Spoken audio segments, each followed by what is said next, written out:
Hello everyone, and welcome back to Grimhush. Tonight, we're diving into a spine-chilling tale guaranteed to haunt your dreams. So turn off the lights, get comfortable, and prepare to explore the eerie world of scary stories. Before we begin, we'd love to know where you're watching from. Drop your country in the comments below. If you're enjoying our content, please hit the subscribe button and give us a like. Your support enables us to bring you more spine-tingling stories. I know many of you use these videos to help you fall asleep, so I'll do my best to keep you company through the night. Now let's dive into today's terrifying story. A few days ago, someone started to send anonymous letters to everyone in my small town. They weren't special or anything. Just a plain envelope with, to the current resident of, written neatly across the center. There wasn't a stamp on any of them, which means whoever sent it had to personally deliver each and every one. As I said, my town is small, but with a population of about 1,200 people and miles of rural farmland in between some houses, getting these letters into each mailbox was hours of work. That's why I don't believe this is some kind of weird prank, like everyone else seems to think. No one would spend dozens of hours making sure each letter was personally delivered, only to keep it anonymous. Besides the point, I've been having some weird experiences, and I think this letter is a part of it. I've transcribed the letter below, to the current resident of Redacted. I hope this letter finds you. Forgive me if this all seems a bit desperate, but I would be lying if I said I wasn't. I don't feel the need to tell you my name. You should already be well aware of who this is. Who else would send hundreds of letters just to try and get your attention? You always claimed I had a dramatic streak. Is this theatrical enough for you?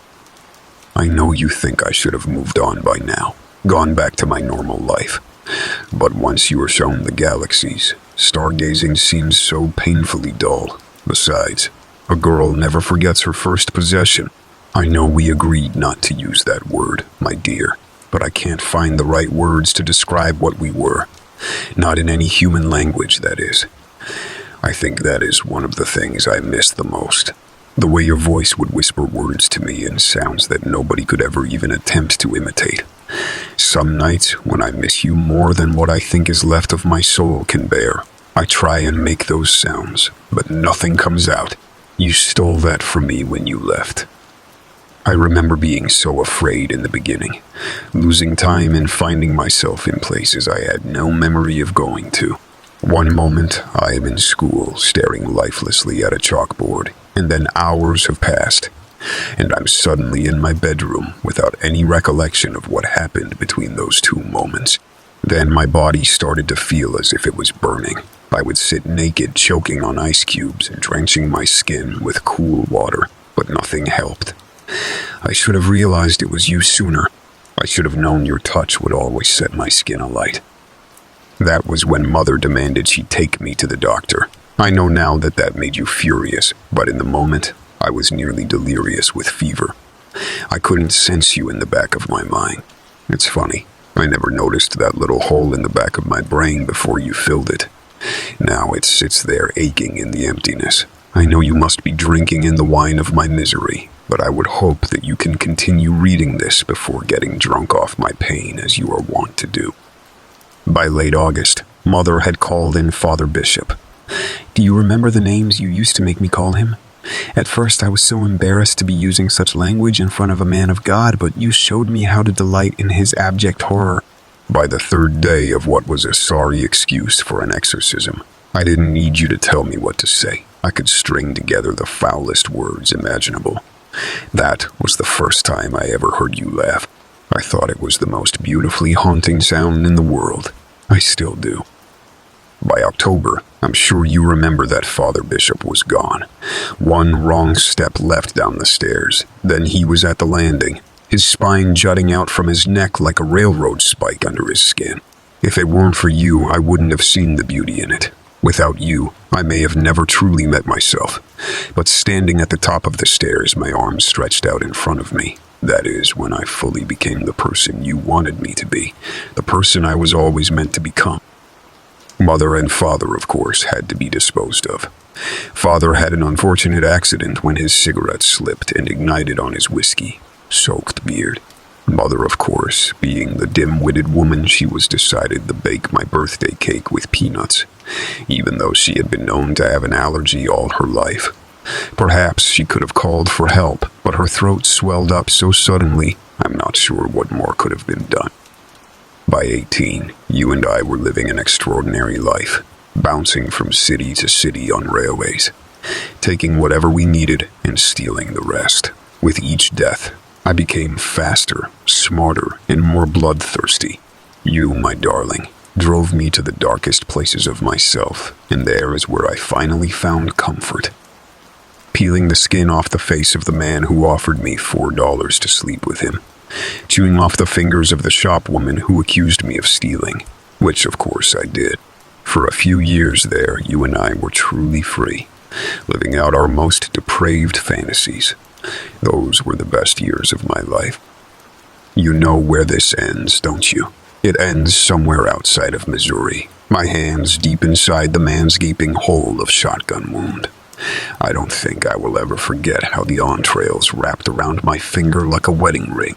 That was where the police found me. Usually, you were always so careful, constantly scanning our surroundings. You always kept me safe. Until the end, that is. I remember the moment you left. The sudden coldness, the space in my mind, the ache in the burning embers of my soul. You were gone without a moment's hesitation. Did I do something wrong, my love?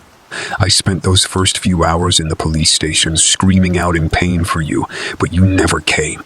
Eventually, they threw me into the hospital, convinced I was having some sort of medical emergency. The 107-degree fever is all you left behind. The wheels of so-called justice move slowly in this country. I remained at that hospital for months as the doctors tried to treat me for illnesses that had never been seen before. I wasn't sick, though. My body was just processing the loss of you, the loss of its other half.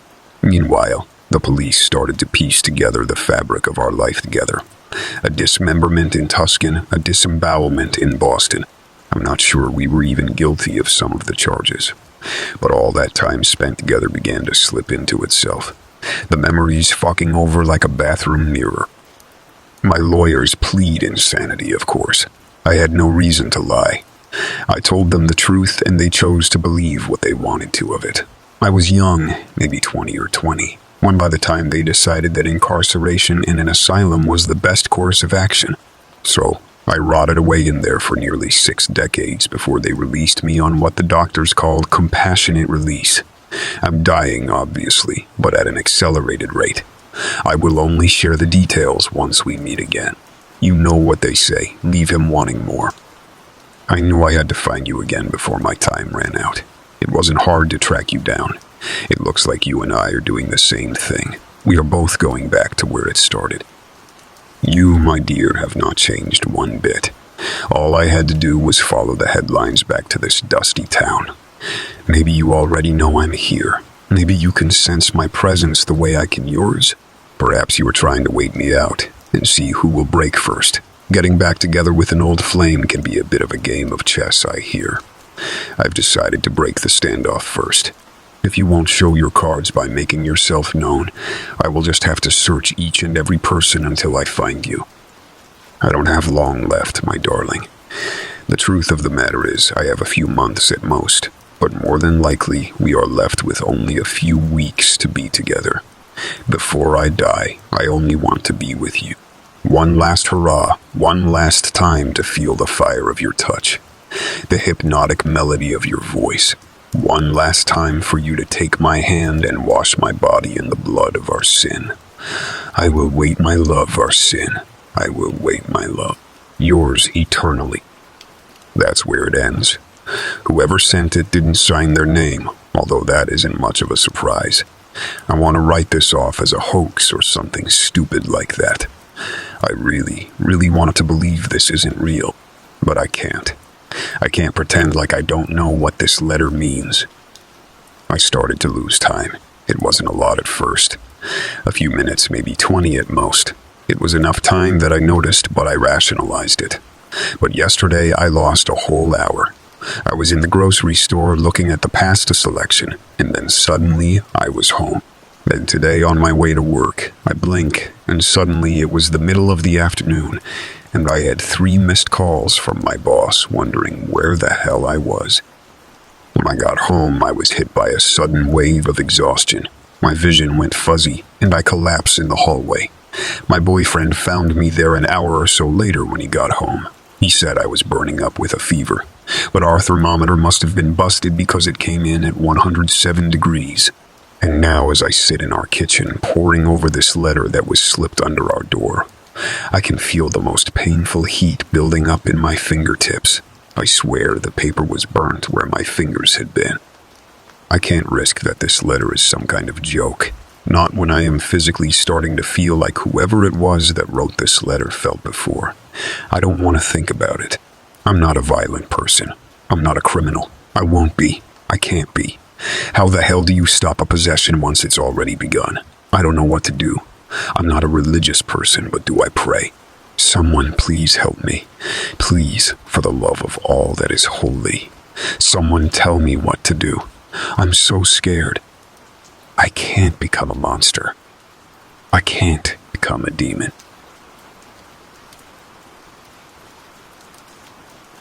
My dad was military, so we had to move the summer before my senior year in high school. I wasn't taking it well. Senior year is supposed to be special. Graduation parties, prom, senior pranks. Instead, my senior year became memorable for a far darker reason. One that still keeps me up at night. Once school started, I kept to myself, sitting in a secluded area inside, next to the cafeteria, before the bell rang. I didn't know anyone, so I figured why not. About 2 weeks in, I noticed it. On Monday morning, someone had drawn a doodle on the wall next to my chair. Next to the doodle was a speech bubble, like in a comic book. It simply said, "Hello." The doodle was basic. A circular head with black eyes and a big toothless smile. Stick figure arms waving. I thought it'd be funny to write back, so I pulled out a Sharpie and wrote, "Hello." That was all. The next day, I returned to my spot, and, to my surprise, someone had written back. It read, "Nice to meet you. What's your name?" Weirdly, there was no trace of my previous writing. I wrote my name, and thus began our correspondence. The person would ask basic questions, and I would answer. Whenever I asked anything about them, they simply wrote, "I'm your friend." The doodle itself changed slightly each time. Sometimes a thumbs up, sometimes a thumbs up, sometimes a wink. I was amazed at how clean the doodle looked every time. I thought maybe the janitor was writing to me and painting over the wall to reply. The following Monday, things got weird. That morning, the doodle wasn't smiling. It had angry eyebrows and hands on its hips. The text read, "Where were you?" It caught me off guard. Did this person come back over the weekend to continue talking? I wrote back, "It was the weekend. What the heck?" At lunch, I decided to eat at my spot. I looked over at the doodle, expecting it to have the same text from the morning, but it had changed again. It read, "Don't leave me again. Friends don't leave friends." I thought whoever was writing to me was either kidding or taking this too seriously. I wrote back, "Goodbye," with a sad face. That was the last time I replied. I avoided that area out of annoyance, hoping the artist would get the hint. I made a couple of friends and started hanging out with them in the morning. After a couple of weeks, I nearly forgot about the doodle, but then it came back. One morning, I opened my locker to find it completely trashed. On the back wall of the locker was that damn doodle, more detailed this time, with teary eyes. The text read, "Why did you leave me? We were friends." Whoever this was had taken it too far. I told my new friends, and they wanted to see it. When I opened my locker, everything was clean. They thought I was messing with them, but I was unnerved. How did they do that? I grabbed everything from my locker and never used it again. The following week in the second period, I got scared. I walked into class to see students gathered around my desk, talking frantically. Someone had scribbled all over my desk, "You're a bad friend." In the middle of the desk was a squashed cockroach. The way it was killed made it look like the doodle. I spoke with my teacher and told her everything. She asked me to show her the doodle, but it was gone from every place it had been. I felt like a freak. People moved on from the desk incident after a few days, and I kept my head low. My friends were a good distraction as we joked around and talked about anime. I never mentioned the doodle to them again. Several weeks passed without incident. I thought it was over, but there was one more encounter. During the fourth period, I went to the bathroom. No one else was there. When I closed the stall door, there it was again. This time, the doodle was more detailed, screaming and clawing at its face. The words, "I'll kill you," were scrawled all over the door. I'd had enough. I grabbed toilet paper and tried to wipe it off. The smear turned red like blood, no matter how much I wiped. The red ink remained. It looked like I was smearing blood all over the door. My hand was covered in red ink.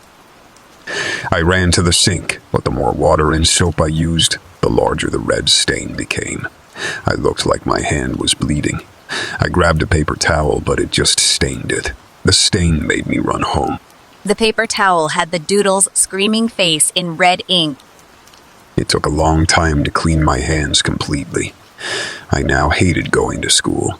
Every day, I was scared of what I might find. The bathroom showed no sign of ink, red or black. But one day, at my second period desk, there was a note in the corner. "I'm sorry. Goodbye," with a small broken heart next to it. That was the last note I ever received from my mysterious pen pal. At the beginning of the next semester, I saw another student writing something on the wall where I used to sit. Was this my stalker? I went over to confront him, but then I saw the doodle, just as it had been. He was writing back to it. I wanted nothing to do with that, so I left. 3 weeks later, that boy was reported missing. He just disappeared one day. One morning, walking to the first period, I stopped to tie my shoe near my old spot. I looked at the wall. The doodle was there, but with another one next to it. I got closer and thought, that looks like the missing guy. The second doodle was screaming. The text above them read, "Do you want to be our friend?"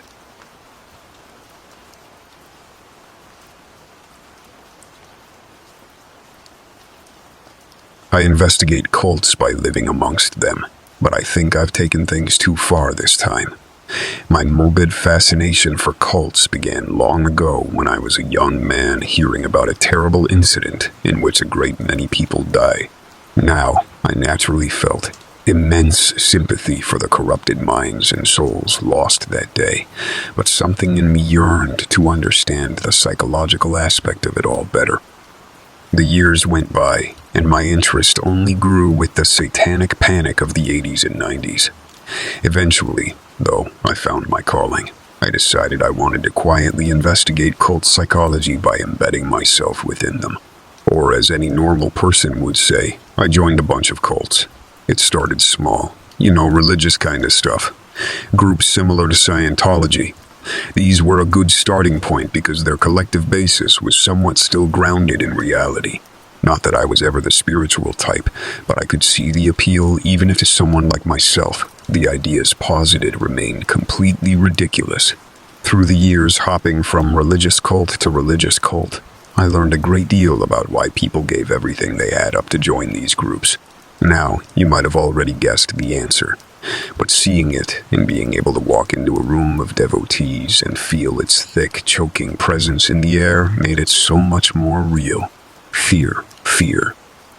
Naturally, I was forced to partake in their activities, to eat their food, to drink their drink. I had to become them, or else I'd be discovered. With the comparatively gentle nature of the earlier cults I joined, this wasn't much of an issue. But the constant sense of obsessive duty began to take its toll on me as the intensity rose. From reality, grounded religious cults, I moved on to animal sacrifice cults, and then onto UFO cults before ending up here. One beyond simple description. After a run of the mill pre-joining research period, I found myself stumbling through thick brush and leaves to attend my initiation deep within the woods at the edge of town. Usually, I had to travel pretty extensively to join a new cult, but this one was based close enough that it'd be far more convenient than the other options I had lined up.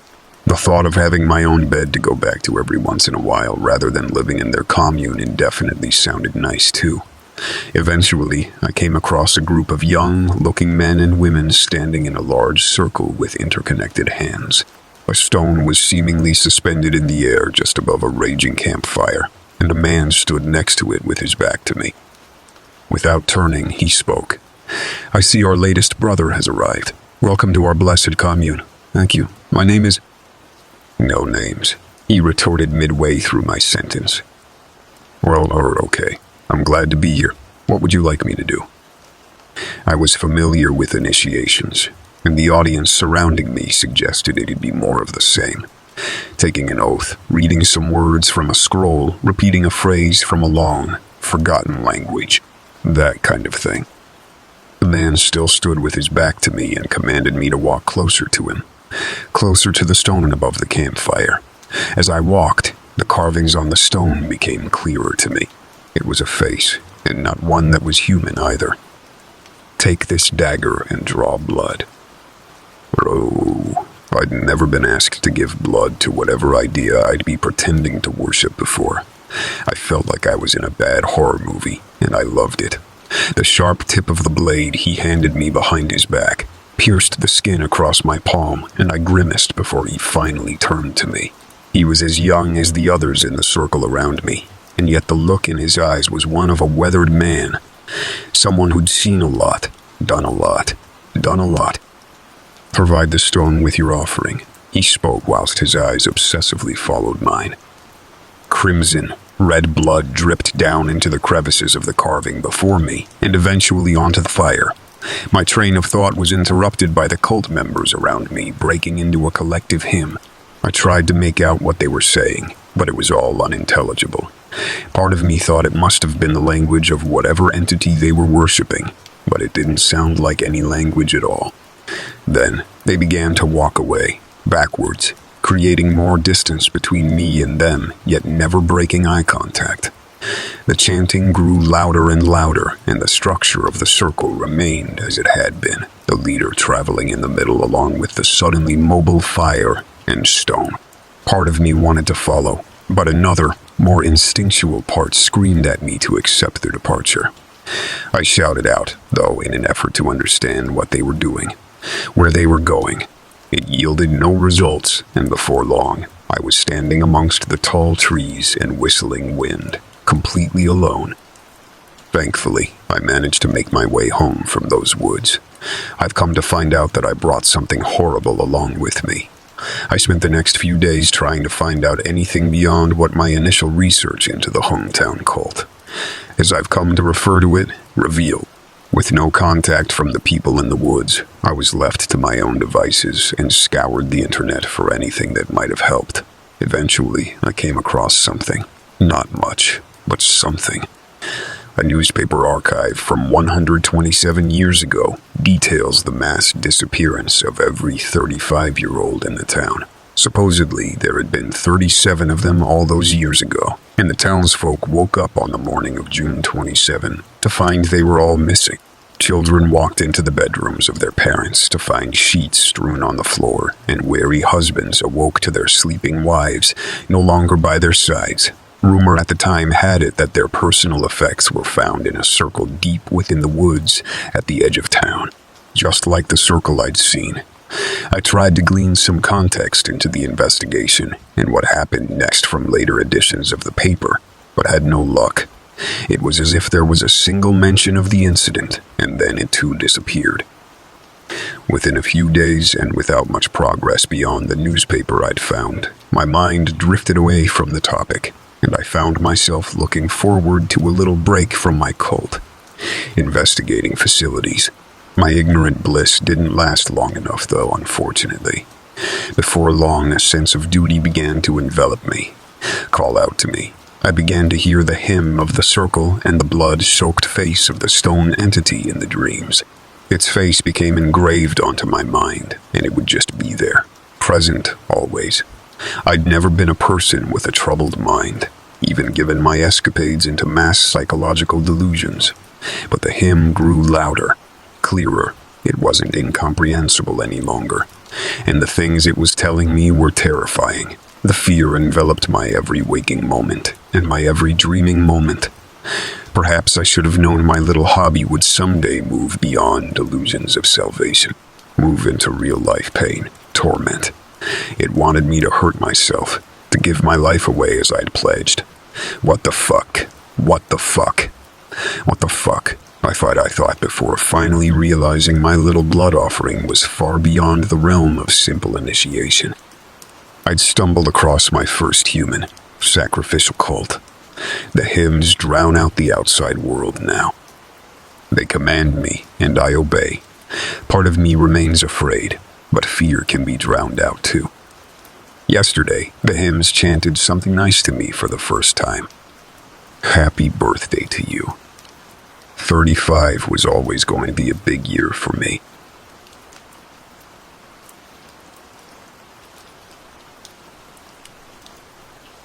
A few years ago, I was moving from Cleveland to Minneapolis.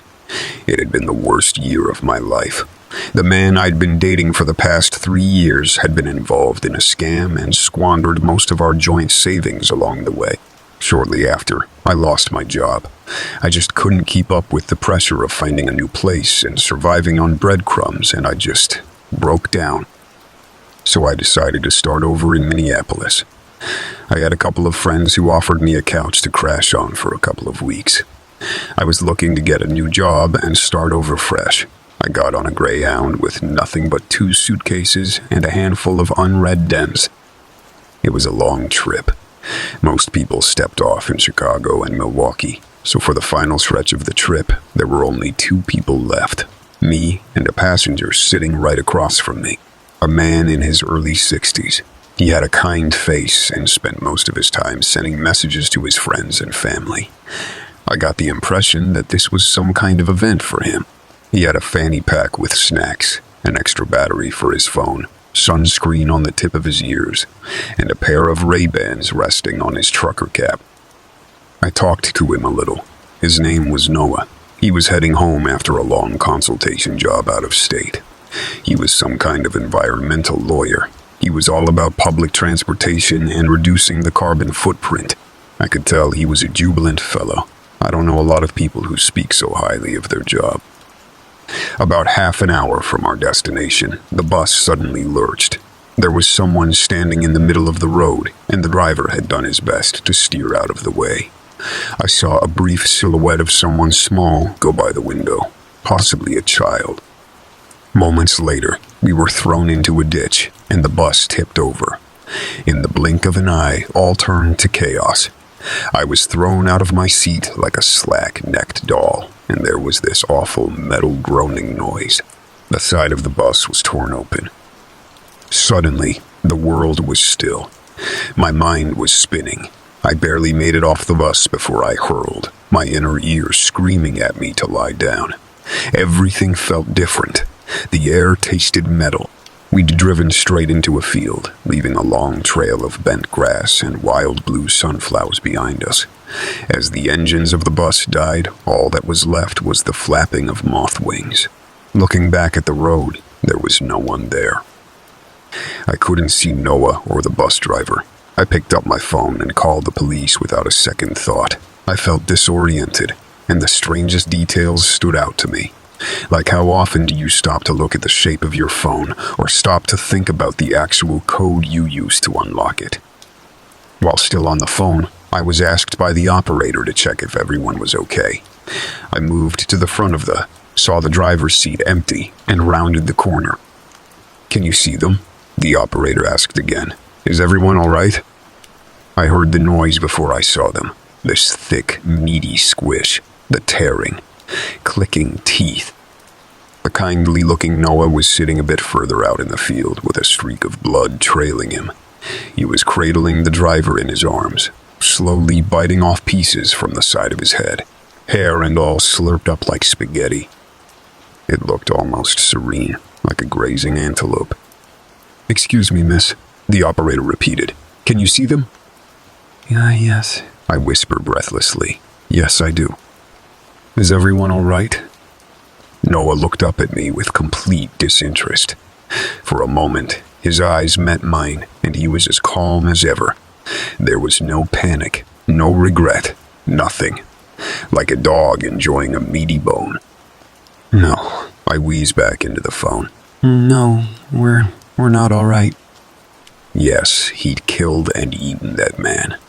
The moment we got off the bus, the first thing he'd done was to kill and eat him. No hesitation whatsoever.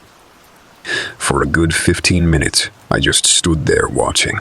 The police were on their way, but this was a bit out of their way. Noah didn't seem to mind an audience. He just bit, chewed, and swallowed. Bite, chew, and swallow. Thin spurts of blood stained his horn, rimmed glasses. But I couldn't move or look away. I couldn't bring myself to move or turn my back on him. I was just... The moment the police arrived, they didn't even pull out their guns. They just stood there staring in disbelief. Putting Noah in handcuffs and taking him away was completely uneventful. There was no struggle, no sudden attacks, nothing. Noah just looked disappointed to have his meal taken away, like a child tiredly reaching for his teddy bear. I was so distraught after stating my witness account that I forgot one of my bags. I just took the one closest to me and got out of there. I couldn't bring myself to call on my friends. I crashed at the first motel I came across. I sat up all night, staring at the ceiling, still trying to make some kind of sense about what I'd seen. I didn't notice myself crying, and I didn't notice how those cries slowly turned to screams.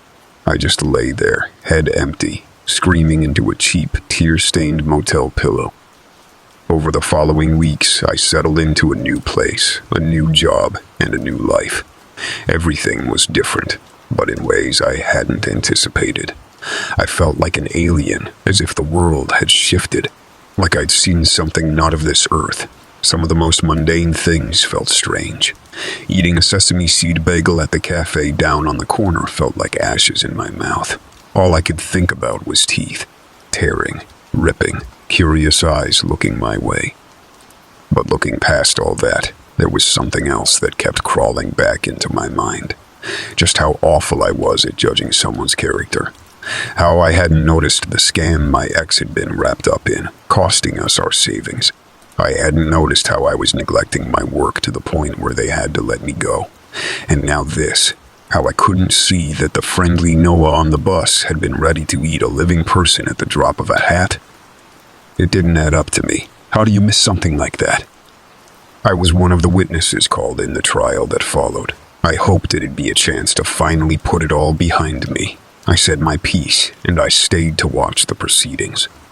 I had to know more about this man and what turned him into this monster. He didn't look like a monster, though. He was just a man in a suit. He even had the same glasses. I couldn't look past his friendly demeanor. Still as unbothered by this whole situation as the day I saw him bite down on raw flesh. There was a clinical psychologist called to the stand. He'd been there to assess Noah's mental state and was ready to share his findings. "Mr. Ayton is deeply confused," he said. "To him, this behavior is not something new. This is something he's been forced to do for years in order to survive. Is he confessing further crimes?" "Yes," the psychologist continued. "But Mr. Ayton has lost perception of reality. He speaks of living in a forest, hunting people for food. He has no memory of ever having a family or an occupation. To him, his life has been about inhuman acts brought by never-ending strife." "And you assess that this belief is a genuine response to trauma?" "Yes, his belief is genuine," the psychologist agreed. "This man has suffered a great trauma."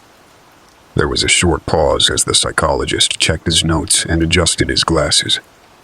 It's as if he believes he comes from a different world. In Noah's mind, he'd been a murderer for years, trapped in a sort of limbo state. His description of the world was horrifying, living in a space of ruptured reality, where the only certainty was famine and pain.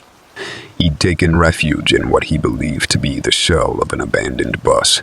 Suddenly, there were intruders in his space, one of which he killed and ate. The other he didn't mind since he was already having his fill. According to his testimony, he was even willing to share. He wanted to be a good host. His family spoke of another story. To them, Noah was a kind man with a busy schedule.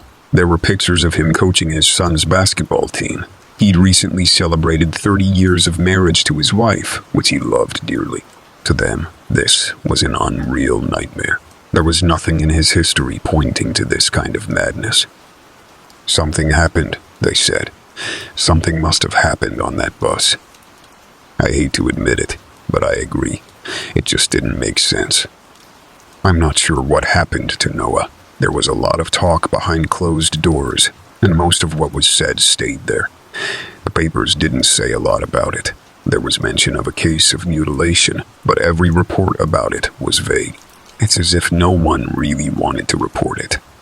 Maybe they didn't know if it was a case of mental illness or something more sinister. Either way, there wasn't much said about him. I tried to put it out of my head. I caught up with my unread DMs. I'd been dreading reading worried texts, demands about unpaid bills, and whatever else might kick me further while I was down. I couldn't go back to that world just yet, but I sort of had to. But that's where things took another turn. I didn't recognize these messages. Unknown names and numbers, asking me to call them back. One begged me to reconsider. Another sent me an address and a name. All kinds of strange, even coded messages. Also, bank accounts, payments. That made me pause. I had no idea who these people were or what they wanted from me. Had they gotten the wrong number?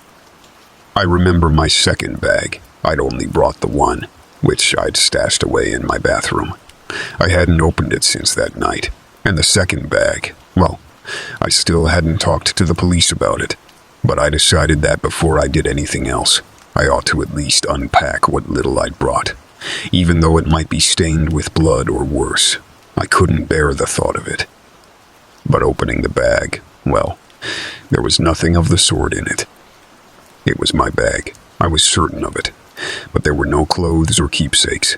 Instead, it had syringes wrapped in leather casings. Little clear vials, unmarked, sheets of plastic bags, duct tape, and knives. Several knives of various sizes, all sharpened to perfection. I picked one up. It fits perfectly into my hand as if made for me. Looking up at the bathroom mirror, there was something about the image looking back at me that I couldn't recognize. While I could feel a frown forming on my brow, the face looking at me had a creeping smirk. And I saw it blink. That was only the beginning. The police didn't have my second bag. There had never been a second bag. There was only one bag, and I couldn't recognize a thing in it. Even stranger, I couldn't get in touch with anyone I knew. All numbers seemed to be out of commission. My parents, my sister, my friends. None of them. I couldn't call them or find their social media profiles. In my bag, there was a wallet, several fake IDs, and thousands of dollars in cash. I couldn't recognize the president on the bill. With every revelation, the smirk on my mirror image deepened. It would tilt its head the other way. It would look up and down, observing me. I'd raise my hand towards it, and it wouldn't return the gesture. Once, when I was in the bathroom, the bulb went out. I was standing there, fresh out of the shower, in complete darkness. I wrapped my cold towel around me, and I heard something. It sounded like a distant echo of my own voice, as if spoken from the other side of a window. Closer, it whispered. I didn't say anything. I just held my breath and listened. I'm lost, it continued, coming home. A finger brushed against my hair. I recoiled, and so did something else. I heard footsteps moving away as I opened the bathroom door and let some light in. The mirror image was nothing out of the ordinary, but somewhere out there in the dark, I heard waning footsteps.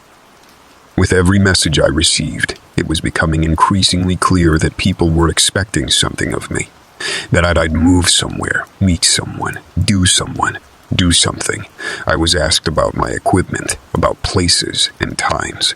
There were also a handful of threats from people expressing disappointment. There was a knock on the door once. Another time, I saw a car slowing down to watch me through the kitchen window. There were mysterious phone calls at night. And whenever I stepped into a dark room, I'd stay clear of mirrors. If I stepped too close, I could hear something moving in there. Footsteps, irregular breaths. Sometimes I'd feel the warmth of something reaching for me, skin just inches away. Then, a hasty retreat. I decided to retrace my steps.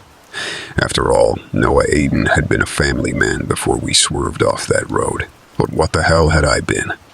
Maybe he wasn't the only one who'd changed. I rented a car and took it to the highway. I was having trouble navigating, ending up down a couple of roads I wasn't supposed to. When I finally began to recognize where I was meant to go, the sun was already setting. I didn't care. I was ready to drive through the night if need be. The first rain spatter came as soon as the sun set. The wind was picking up. I didn't dare to look in the rearview mirror. I didn't want to think about what I might see. I don't know how long I drove. After a while, I stopped seeing other cars on the road. Then, a shadow. Someone in the middle of the road. A boy. I stepped on the brakes. A couple of moths thumped against my windshield as my car came to a full stop.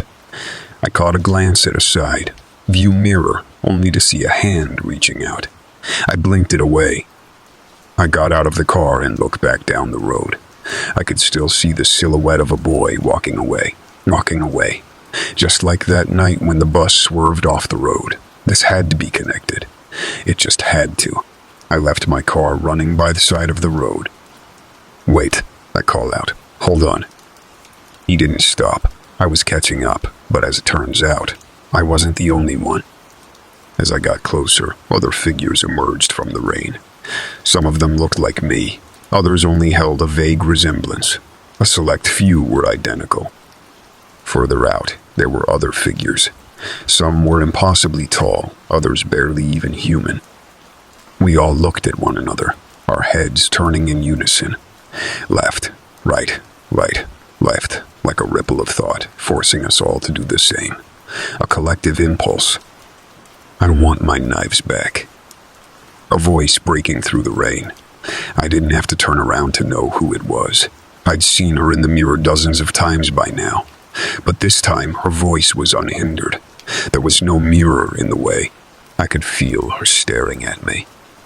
We were all spread out in a circle around the mysterious boy.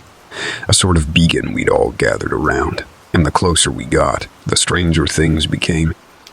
I lost track of time. I could barely feel the weight of my heartbeats as they quickened and slowed, seemingly at random. The wind picked up, then disappeared, then reappeared. Rain, to snow, to hail, to summer sun. In one blink of an eye, the world was on fire. In another, we were standing in oncoming traffic, cars throwing themselves off the road to avoid us. In one place, the stars were gone and the ground was nothing but black sand. In so many places, there was nothing left. No life, no sky, nothing. It was terrifying. I wanted to turn around to run, but I couldn't trust the figure to my side not to take advantage. Instead, I stopped. A few moved closer, only to dissipate or be changed forever. One sprouted a third arm. Another was dragged into the dark by an unseen force. One fell to the ground, stretched and bent like hot metal. Screams, cries, and hysterical laughter. Slowly, the boy moved away, and with every step he took, I could feel my world slowing down. By the time I could feel the rain on my skin again, there was a hand on my shoulder. I was grabbed, spun around, and pushed. In front of me, my twisted mirror image. "Go home," it hissed. "I'm done with this place." A push. Shadows grow distant, and the rain grows stronger. A different rain. There was an unknown car waiting by the side of the road, one more neatly parked. Similar to the one I'd used, but not the same. Going through the glove box, I recognized several items. Looking in the back seat, there were 2 familiar bags. I realized what had happened. I'd been gone, and now I'd returned. I've been back here for quite some time now. Here, where Noah Aiden is an ordinary family man without any articles mentioning his name. I settled into my new place and eventually got a new job. Got back in touch with my family and friends. I started to recognize the faces on my dollar bills again. But a few things have happened. No one has seen my ex for a while. There was a string of disappearances around the area where I used to live, back in Cleveland. I don't like to think about what has happened there. Am I responsible? If not, who is? I'm not sure what happened that night. Not really.